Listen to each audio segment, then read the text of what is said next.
اور یہ 3-4-5 امیدواروں کے کھڑا ہونے کے رواج کو اب اس الیکشن میں اجازت مت دیجیے۔ تمام مظلوم طبقات کو متحد ہو کر اپنی سیاسی طاقت بنانا چاہیے، اور نوجوانوں کا جوش سمجھ میں آنے والا ہے، کیونکہ وہ فرسٹریٹڈ ہو گئے ہیں وہ سو کالڈ سیکولر پارٹیز کا جو پرفارمنس ہے ان سے۔ اویسی صاحب ابھی اس پوزیشن میں تو نہیں ہیں کہ حکومت بنا لیں، تو وہ فائدہ زیادہ پہنچے گا یا نقصان زیادہ پہنچے گا؟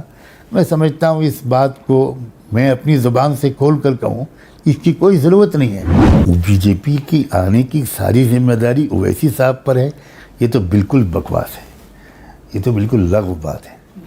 اس کے پیچھے آر ایس ایس کی 100 سال کی محنت ہے، اور اس کے پیچھے سو کالڈ سیکولر پارٹیز کا جو رویہ رہا ہے وہ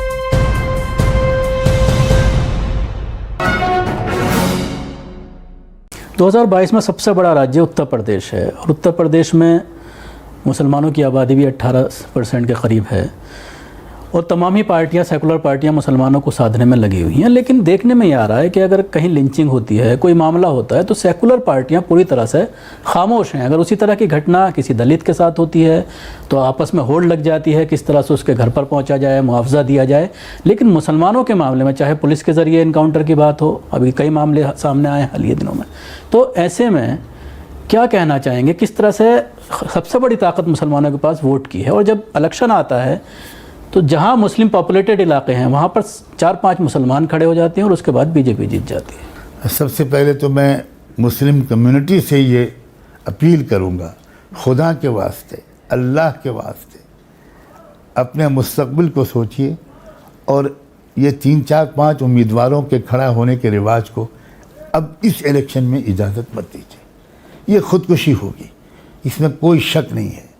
اگر یہ ووٹ بٹا جو کہ اینٹی فیشزم ووٹ ہے، میں صرف مسلم ووٹ نہیں کہتا، جو فاشسٹ طاقتوں کے خلاف جو ملک کا ووٹ ہے، مزدوروں کا بھی ووٹ، کسانوں کا بھی ووٹ ہے، او بی سی کا بھی ووٹ ہے، SC/ST کا بھی ووٹ ہے، مسلمز کا بھی ووٹ ہے، کرسچنز کا بھی ہے، سکھوں کا بھی ہے، بدھسٹوں کا بھی ہے، یہ ایک میجورٹی ہے۔ یہ اگر اس وقت کنسولیڈیٹ ہو کر ہر جگہ پر یہ دیکھے کہ کون سی پارٹی اس پوزیشن میں ہے کہ وہ ملک کو ان لوگوں سے چھٹکارا دلا سکے، تو چاہے ہم اس پارٹی کے پرفارمنس سے یا پالیسیز سے 100% ایگری نہ کریں، لیکن اگر یہ چیز پائی جاتی ہے تو ہم اس کو ووٹ کریں۔ باقی آگے تمام مظلوم طبقات کو متحد ہو کر اپنی سیاسی طاقت بنانا چاہیے۔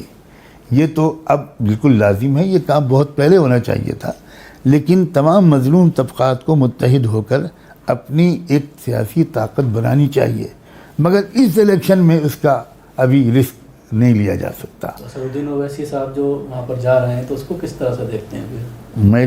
میں سمجھتا ہوں میرے جواب میں وہ سب آ گیا۔ ووٹ کو ڈیوائیڈ نہیں ہونا چاہیے۔ اویسی صاحب ہمارے پرسنل بورڈ کے بھی ساتھی ہیں، میرے ذاتی طور پر بھی ان سے تعلقات ہیں، اور وہ بہت باصلاحیت آدمی ہے، ڈائنامک شخصیت ہے، پڑھے لکھے آدمی ہیں۔ لیکن میں اس وقت یہ سمجھتا ہوں کہ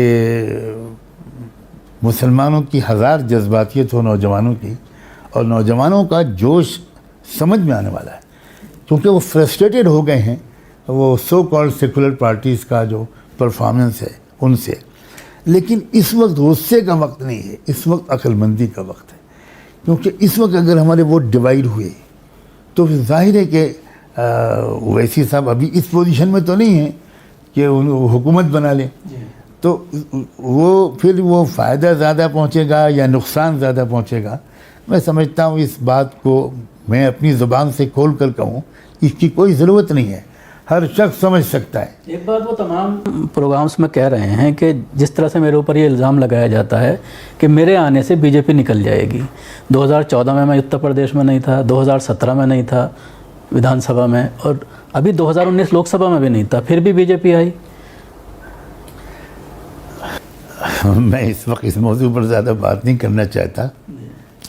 میں بی جے پی کی آنے کی ساری ذمہ داری اویسی صاحب پر ہے، یہ تو بالکل بکواس ہے، یہ تو بالکل لغو بات ہے۔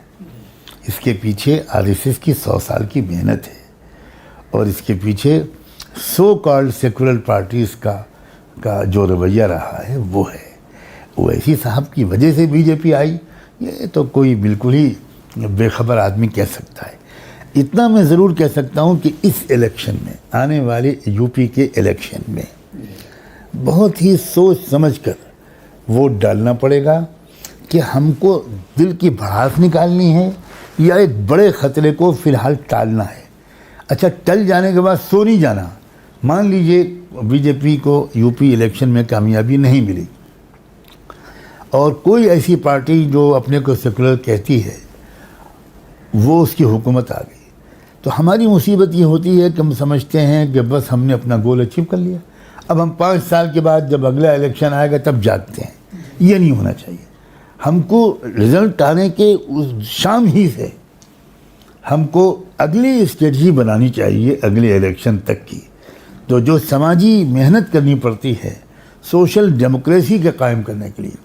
ڈاکٹر امبیڈکر نے بہت صحیح کہا تھا، جس وقت انہوں نے کانسٹیٹیوشن پٹ اپ کیا اور پیش کیا کانسٹیٹیوشن اسمبلی کو، تو اس وقت انہوں نے کہا تھا کہ پولیٹیکل ڈیموکریسی تب قائم ہو سکتی ہے جب سوشل ڈیموکریسی قائم ہو جائے۔ تو سوشل ڈیموکریسی کا مطلب یہ ہے کہ یہ مظلوم طبقات آپس میں پہلے متحد ہوں۔ تو یہ کام جو ہو بھی رہا ہے اس کی رفتار بہت تیز ہونی چاہیے الیکشن کے نتیجے آنے کے بعد، چاہے نتیجے پازیٹیو آئیں چاہے نگیٹو آئیں، لیکن یہ کوشش جاری رہنی چاہیے۔ اور چونکہ میں اس کوشش سے تھوڑا بہت جڑا ہوا ہوں اور میں جان رہا ہوں کہ زمینی حالت ہے کیا۔ بعض لوگ BJP کو ووٹ ڈال رہے ہیں کسی پردھان کے ڈر سے، کسی مکھیا کے ڈر سے۔ یہ مجھے معلوم ہے گاؤں کی صورتحال کیا ہے، تو جب وہ لوگ اس ڈر سے تھوڑا سا ان کو نکلنے کی امید ہوگی تو ان کا ووٹ بھی شاید صحیح ڈائریکشن میں پڑے۔